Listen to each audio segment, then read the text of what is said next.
Bien-aimés frères et sœurs, vous connaîtrez la vérité et la vérité vous affranchira. Ça, c'est pas moi qui le dis, c'est la Bible qui le dit. Mais moi, je vous dis mieux. Vous connaîtrez la vérité historique, notamment celle de vos ancêtres kémites, et vous aurez une vision globale de ce que c'est que la vraie souveraineté politique. J'ajoute, vous reviendrez à la spiritualité africaine ancestrale et vous comprendrez les enjeux de l'indépendance économique. Et pour terminer, vous accepterez votre identité culturelle kémite et vous obtiendrez deux choses. La première, c'est la paix. La seconde, c'est le développement, à une condition. L'unité de toute l'Afrique noire, l'unité de tous les Noirs du monde entier. Otep à tous, bienvenue sur la chaîne des panafricanistes. Par essence, par conviction et par excellence. Celle des citoyens kémites par nécessité et obligation de combat. Nous sommes une chaîne qui n'est guidée que par nos ancêtres et rien que par les ancêtres qui appartiennent à l'égrégore du monde noir. Par conséquent, nous ne croyons en aucun Dieu venu de l'étranger. Toutefois, cette vidéo n'est aucunement destinée à inciter à la haine ou à la violence, car nous menons un combat qui est d'abord et avant tout spirituel, intellectuel et démocratique. Ensuite, il est politique, géopolitique et géostratégique contre l'impérialisme, le colonialisme, le néocolonialisme et l'endocolonat, qui sont tous qualifiés de crimes contre l'humanité. Nous menons ce combat sur la base du principe fondamental que nous avons hérité de nos ancêtres kémites, qui est celui de la Mahat, c'est-à-dire solidarité, vérité et justice. Vous êtes donc en droit de connaître la vérité et nous avons l'obligation de vous dire la vérité, rien que la vérité, afin que justice soit rendue au continent africain. Et ça, c'est notre modeste contribution dans cette noble lutte en faveur de la souveraineté, la dignité, la solidarité et l'unité africaine. C'est exactement ça que nous appelons le panafricanisme. Bien-aimés frères et sœurs, le président Poutine a rencontré dernièrement le secrétaire général de l'ONU, Antonio Guterres, et il a rencontré les chefs d'État africains qui sont venus pour essayer de, tenter une médiation, même si, bon, c'était sans espoir, personne ne se leurrait, ils n'allaient rien obtenir. Mais en tout cas, ils ont essayé de faire ce qu'ils pouvaient faire pour exister au moins dans ce monde. Il les a rencontrés. Il y a deux choses qui m'ont frappé. Quand Poutine rencontre le secrétaire général de l'ONU, il utilise la même table qu'il a utilisée lorsqu'il a rencontré Emmanuel Macron pour la dernière fois. Donc une longue table pour marquer la distance, la divergence de point de vue. Et oui, à l'époque quand Poutine était parti l'année passée, on se disait que non, c'est parce que Poutine a peur d'être contaminé du Covid. Maintenant, toutes les barrières sanitaires ont été levées, il n'y a plus de masques, il n'y a plus rien, on peut se serrer les mains et tout, machin, tout ça. Vous allez remarquer que le président Poutine n'a pas serré la main à Guterres. Oui, il n'a pas serré la main du secrétaire général de l'ONU. Et il l'a tenu à distance. Il l'a reçu dans les mêmes conditions que celles d'Emmanuel Macron. Donc, ce n'était pas un problème de Covid. C'est un problème d'abord politique, sur la forme. Sur la forme, quand vous voyez quelqu'un qui vous met loin comme ça, et vous êtes obligé de parler avec des micros, ça veut dire qu'il n'a vraiment pas envie de te voir. Et oui, ça veut dire qu'il te prend pour un voyou. Puisqu'il sait que le secrétaire général de l'ONU, quand il arrive là-bas, eh bien, il vient pour parler, apporter le point de vue occidental. Et oui, il sait que lui, il vient, c'est pour dire ce que les Américains pensent, dire ce que les Européens pensent. Donc, il ne vient pas parce qu'il est neutre, parce qu'il veut régler un problème, comme l'avait fait à l'époque le secrétaire général Daga Marshall, en ce qui concerne la guerre au Congo démocratique.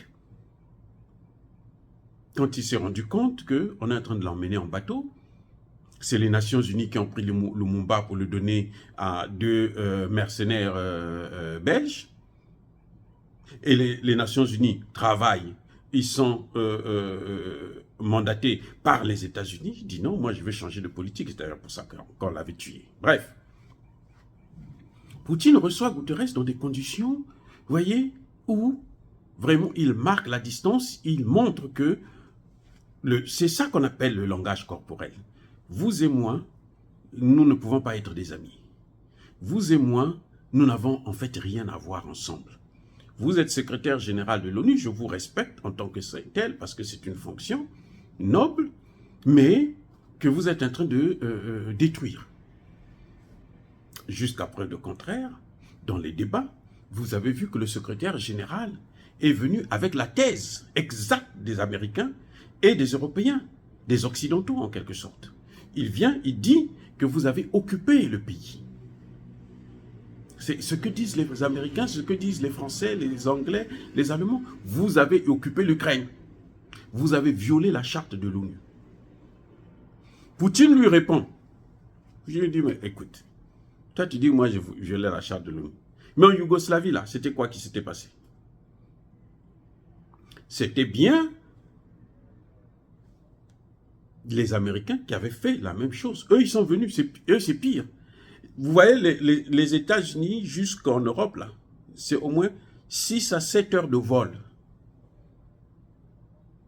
6 000, 7 000 kilomètres de distance. Donc, ils quittent ici, les États-Unis, pour aller en Europe, couper la Yougoslavie en deux.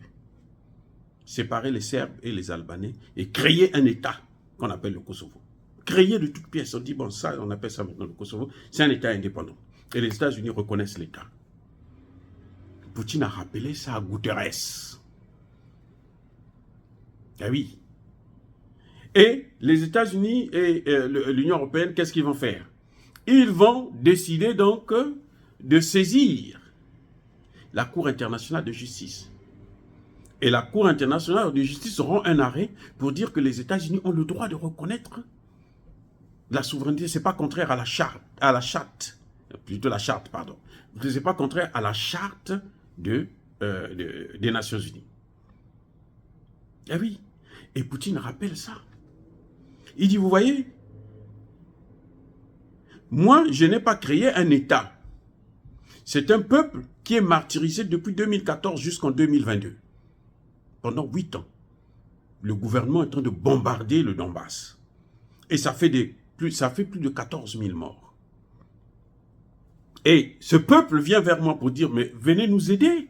Vous êtes à côté, nous sommes aussi des Russes. Nous sommes des russophones, nous parlons le russe. Puisque l'Ukraine faisait partie de la Russie. Vous savez que la première capitale de la Russie, ce n'est pas Moscou, c'est Kiev. La première capitale de la Russie, c'est Kiev. Donc l'Ukraine, en fait, c'est un État qui a été créé de toutes pièces par Lénine, Staline et les autres. Bref, Poutine donc rappelle ça à son hôte, à Guterres. Guterres qui dit, les Nations Unies n'ont pas reconnu. Mais il dit, mais le Conseil, la résolution de la Cour internationale de justice, c'est quoi? C'est pas les Nations Unies? Pourquoi vous n'avez pas demandé, fait appel à cette décision ou critiqué, pris une résolution? Il dit, c'est la même chose. Là encore, c'est pire. Parce que vous êtes venu créer un État. Donc, il y a déjà ce fait-là que Poutine montre. Et on l'a vu dans les faits, que lui, quand Guterres arrive, il vient avec la thèse occidentale. Maintenant, il y a un autre élément qui est apparu, même lorsque Poutine reçoit les Africains, la délégation africaine. Et c'est là maintenant qu'il faut se poser des questions. Mais pourquoi, quand les Africains sont allés en Ukraine, les débats ont été à huis clos. Quand ils arrivent à chez Poutine, les débats sont à ciel ouvert. Tout le monde est autorisé à écouter, à assister au débat. Oui. La même chose qu'il a fait avec Guterres. J'ai regardé sur les sites, sur le net, il y a des gens, des Africains, qui pensent que Poutine a humilié les Africains. Non. Non, non, non, non, non. Poutine, c'est un grand diplomate. Et qui sait à qui il a affaire. Il sait qu'il a besoin des Africains. Il sait que les Africains l'ont soutenu. Il sait qu'il va se rendre en Afrique du Sud bientôt. Donc, il ne peut pas se permettre d'humilier les Africains. Non, au contraire. Poutine voulait envoyer un message au monde entier. Voilà là où ça se passe. Parce que quand ils arrivent, ils ne sont pas venus d'eux-mêmes. Ils sont venus parce qu'ils ont été mandatés par les Occidentaux. Ils sont venus parce qu'ils ont eu l'aval des Occidentaux. Sinon, Zelensky, qui est tellement zélé, il ne pouvait pas se permettre de les recevoir. Non, Zelensky les a reçus là. C'est parce qu'il savait que, bon, ils ont été mandatés. Et Poutine ne voulait pas. Il voulait en quelque sorte, il a protégé les chefs d'État africains. Il les a protégés. Parce qu'on ne peut pas dire que les chefs d'État sont venus discuter avec lui pour autre chose, non. Ils ont exposé en public les résolutions. Vous voyez ce qu'ils ont dit concernant l'Ukraine, ce qui s'est passé? L'Ukraine avait déjà signé les accords. En tout cas, le pré-accord était signé. Mais on ne nous a jamais dit ça. Vous n'allez jamais écouter ça sur LCI, sur France 24 et autres.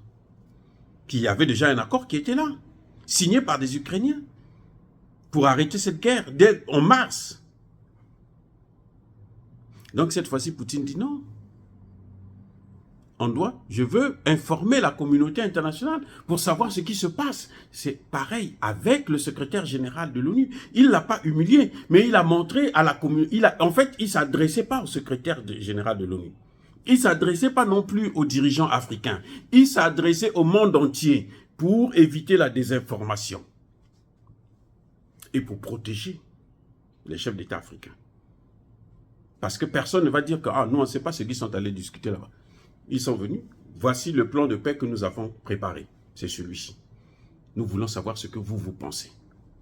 Poutine a répondu devant tout le monde. Qu'est-ce que vous allez dire encore? Qui peut spéculer? Personne ne peut spéculer encore sur cette question. Non, c'est là où j'ai trouvé il y avait le génie. Parce que moi, ça m'a surpris. Je dis, mais attendez, les négociations se font en général en cachette et tout. Mais Poutine a vu les premières négociations qu'il a faites avec l'Ukraine. Et c'est l'Ukraine qui s'est désistée. Sinon, la guerre serait déjà terminée. 1 mois après, d'ailleurs. Donc, le problème, ce n'est pas Poutine. Le problème, c'est de l'autre côté. Et ce problème, ce n'est même pas Zelensky. Le problème, c'est les maîtres de Zelensky. C'est ça que Poutine a voulu présenter. Il ne voulait pas que les Occidentaux puissent s'attaquer, par exemple, au chef d'État africain, que non, vous, on vous a envoyé la mission, vous êtes partis, vous avez fait autre chose. Non. Et ils sont venus, ils ont présenté leur plan de paix. Voici ce que vous voulez. On leur a dit que non, il faut que vous accusez l'Ukraine d'avoir envahi la Russie. Et la Russie d'avoir envahi l'Ukraine. Ils sont venus, ils l'ont dit. Maintenant, Poutine répond, non, c'est pas moi qui ai envahi. Il refait l'histoire de la situation. Ce sont des peuples qui sont venus vers moi, comme il a dit au secrétaire général de l'ONU. La guerre a commencé depuis 2014. Il y a eu des accords de Minsk. Tout le monde le sait, personne n'en parle, parce qu'on veut cacher la vérité. Maintenant, ils trouvent l'occasion pour faire sortir ça, sans que ce soit les Africains qui vont venir dire que, mais vous savez, vous nous avez menti. Les Africains n'ont plus besoin d'aller dire aux Occidentaux que, mais vous nous avez menti, en fait, c'est vous qui l'avez attaqué. Vous voyez le jeu qui s'est passé, comment ça s'est passé? Ça dit que c'était d'une intelligence, mais alors remarquable, remarquable. Et j'ai vraiment apprécié. Parce qu'au début, même moi, je me suis posé la question, je me dis, mais pourquoi Poutine fait ça? C'est comment vous négociez en public comme ça là? Poutine sait que ces négociations-là ne peuvent pas aboutir. Donc, il veut montrer qui, en fait, est responsable. Ce n'est même pas Zelensky, c'est au-dessus, ça dépasse l'entendement de Zelensky. Donc, il fallait qu'il montre ça parce que les Africains ne peuvent pas le leur dire. Ce Poutine a sorti des vérités là-bas, mais incroyables. Nous allons en parler dans une autre vidéo, mais c'est incroyable. On a tous entendu ce qui s'est passé, comment les débats se sont déroulés, et on se rend compte que non, mais il y a quelque chose qui ne va pas. Si les Occidentaux veulent arrêter la guerre, c'est à eux. Et là, les Africains n'ont pas soulevé un problème clé. C'est que cette guerre persiste parce que il y a des gens qui alimentent l'Ukraine en armes. Les Occidentaux continuent à envoyer des armes. Maintenant, comme ils ont vu que jusqu'aux chars, Léopard et Abrams et autres, tout ça, les blindés américains, ça passe pas. Donc maintenant, ils sont en train de décider d'envoyer des avions. C'est quand les avions ne vont pas passer. Alors là, je ne sais pas qu'est-ce qu'ils vont faire. Est-ce qu'ils vont maintenant utiliser l'arme nucléaire tactique? Parce que apparemment, ils ont même utilisé déjà les missiles à l'uranium appauvri.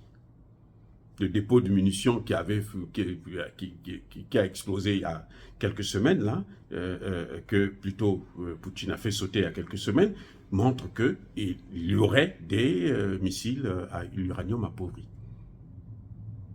Donc, si tout ça, ça échoue, donc qu'est-ce qu'ils vont faire? Ils vont envoyer le dernier cri. Mais Poutine aussi a ça. Et c'est pour ça que c'est dangereux, ce jeu ridicule. Bref, en tout cas, Poutine a protégé les chefs d'État africains pour ne pas qu'ils puissent prendre la responsabilité de l'échec des négociations. Ce n'est pas vous, les Africains, qui avez échoué parce que vous avez fait votre travail, mais le problème n'est pas dans vos mains, il n'est même pas dans mes mains, parce que moi je suis toujours prêt à négocier, mais il est de l'autre partie, de l'autre côté, et il est au-dessus de l'Ukraine. Dire cela, c'est inciter à la haine ou à la violence? Non. Yabakole Hervé. Encore une fois, bien-aimés frères et sœurs, soyez bénis. Je persiste et je signe, abondamment bénis par le Dieu des Kémites et par nos ancêtres angélisés. Mais que tous ceux qui persécutent le continent africain le pillent et le déstabilisent, qu'ils soient noirs, blancs, chinois, arabes, indiens, qui qu'ils soient punis, maudits, foudroyés, neutralisés, effacés, écrasés par ce Dieu des Kémites et par nos ancêtres angélisés. Vive l'Afrique éternelle, j'ai dit et j'assume.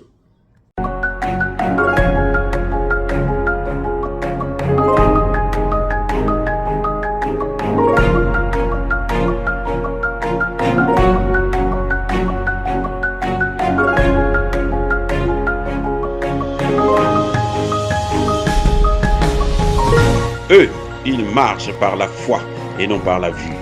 Mais moi, je vous conseille vivement de marcher par la connaissance scientifique et historique, notamment celle de nos ancêtres kémites, par les 5 sens et par l'intelligence. Abou Abia.